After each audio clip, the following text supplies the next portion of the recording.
Olha aí, né, pessoal? Parece que a Bolsa de Valores brasileira está derretendo, pelo menos do ponto de vista dos investidores estrangeiros.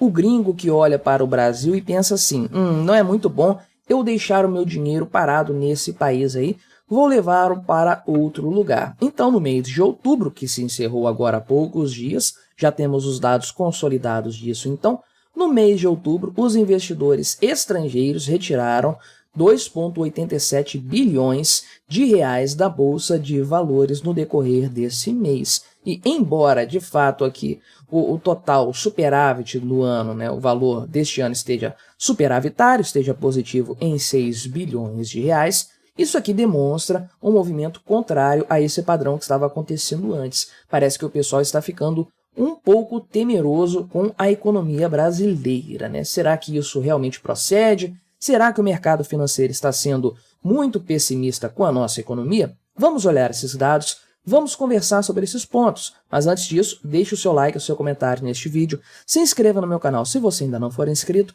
considere se tornar membro patrocinador do meu trabalho com valores a partir de R$ 1,99 por mês. Você me ajuda bastante dessa forma, pode ter certeza disso, né? Então, olha só, apenas no dia 31 de outubro, né, dia das bruxas, dia do Halloween, os investidores estrangeiros retiraram 15 milhões de reais em ativos lá no segmento secundário, que são as ações que já estão listadas na Bolsa de Valores do Brasil, né? Então, essa categoria aqui das ações listadas em relação ao investimento financeiro terminou, conforme eu falei, com um déficit aqui de 2,87 bilhões, embora o superávit no ano todo seja de 6,37, ou seja, o mês de outubro acabou fazendo uma reversão de um valor que estava próximo dos 10 bilhões de reais superavitário, né? Um valor positivo que foi bruscamente revertido em outubro, né? Principalmente no final do mês. Agora, quanto ao investidor institucional,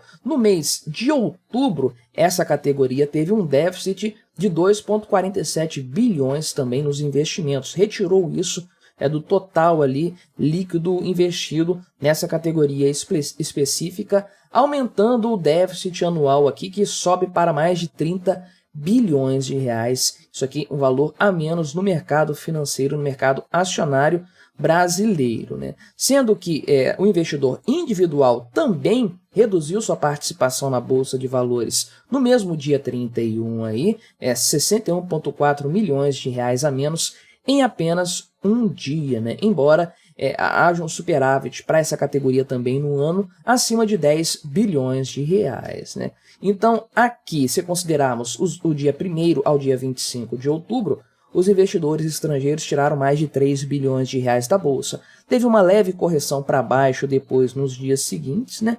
Mas foi um mês, em geral, péssimo para a Bolsa de Valores aqui no Brasil. O pessoal tem surfado algum tipo de ganho nos últimos dias aí, depois de uma queda bizarra causada por conta das falas do Lula em relação à meta fiscal, né? Essas falas, por si sós, não seriam o grande problema, são problemáticas, mas o problema maior é que todo mundo percebe a total falta de sintonia entre o Lula e o seu ministro da Fazenda, que é o Fernando Haddad, o que indica para o mercado que eles estão batendo cabeça e principalmente, né, que o Fernando Haddad está puxando a coisa para um lado melhor, que é o do controle fiscal, e o Lula está puxando para um lado pior, que é o da gastança, do desenvolvimentismo, o mesmo erro cometido pelo PT no passado, né? Então, o melhor cenário seria o do Fernando Haddad, né? Não é perfeito, muito pelo contrário, eu sempre digo isso, Fernando Haddad não é um bom ministro da Fazenda, ele é medíocre em matéria de economia, só que a proposta do Lula é muito pior. E, infelizmente, todo mundo sabe que nessa queda de braço entre o presidente da República, Lula, e o ministro da Fazenda, Fernando Haddad, não tem a menor chance do Haddad vencer. A vontade do Lula vai prevalecer e esse cenário já está se desenhando no horizonte. Mais cedo ou mais tarde, vamos ter uma reversão dessa meta fiscal, colocando o aumento da dívida pública do Brasil lá nas alturas. Então, o pessoal começa a ficar mais temeroso nesse cenário, com muita razão, diga-se de passagem. Não sei como o pessoal ainda estava tão animado com a economia brasileira, com o mercado financeiro até então, né? Verdade seja dita, de alguns dias para cá, conforme outra notícia aqui da Revista Oeste mostra, estou vendo ambas no site da Revista Oeste aí, os gestores do mercado financeiro já estavam menos otimistas com o Ibovespa aí, já esperavam, de acordo com o que foi levantado aqui pelo pessoal do Bank of America, aqui o BOFA,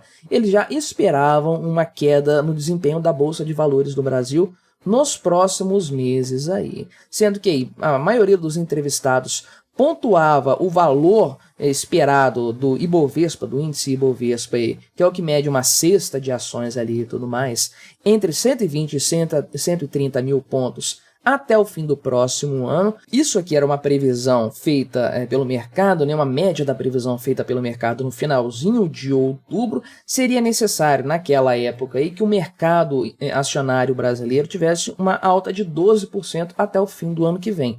Veja que não é grandes coisas, 12% em um ano e meio para um mercado de risco, que é o mercado acionário. Se você deixar o seu dinheiro no Tesouro Direto, vai render mais do que isso aqui, pelo menos na questão da valorização, sem levar em conta o pagamento de dividendos, é claro, né? Mas na valorização, no ganho de capital, a Bolsa de Valores, na previsão desse pessoal aqui, vai perder de lavada da renda fixa, né? Se houver uma queda da Selic, vai empatar no máximo, levando-se em consideração mais uma vez que o mercado acionário é um mercado de risco, tem que remunerar muito mais para valer a pena. E em relação a setembro, né, isso houve uma queda nessa perspectiva aí do pessoal de crescimento da Bolsa, porque conforme eu falei, no final de outubro o mercado estava projetando 120 a 130 mil pontos e Bovespa no final de 2024, sendo que no final de setembro a perspectiva era de 130 a 140 mil pontos, ou seja, a coisa caiu aqui praticamente 10% de um mês para o outro, né? A expectativa de crescimento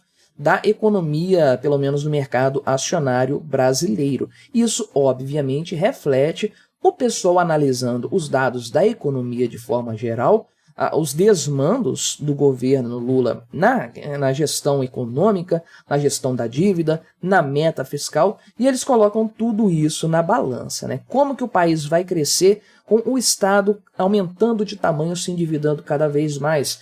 Como que vai haver um desenvolvimento econômico quando a resposta do governo para a meta fiscal não é cortar gastos, não é enxugar a máquina pública, privatizar empresas? Tá cheio de investidor doido para comprar mais ações da Petrobras, para comprar aí ações, sei lá, do Correio ou então do Banco do Brasil. O pessoal tá querendo entrar nessas empresas que podem ser excelentes pagadoras de dividendo, geradoras de renda, se vierem para as mãos da iniciativa privada, saírem das mãos do Estado. Mas o investidor não vê o governo Lula fazendo isso, muito pelo contrário. O que está perceptível para todos é que o governo Lula, se vier a perseguir uma meta fiscal de fato, vai ser cobrando mais impostos, ou seja, piorando a economia, enforcando, estrangulando o mercado produtivo brasileiro, e isso vai impactar nas empresas como um todo, né? Por outro lado, esse cenário de gastança desenfreada, como nos mostra o histórico econômico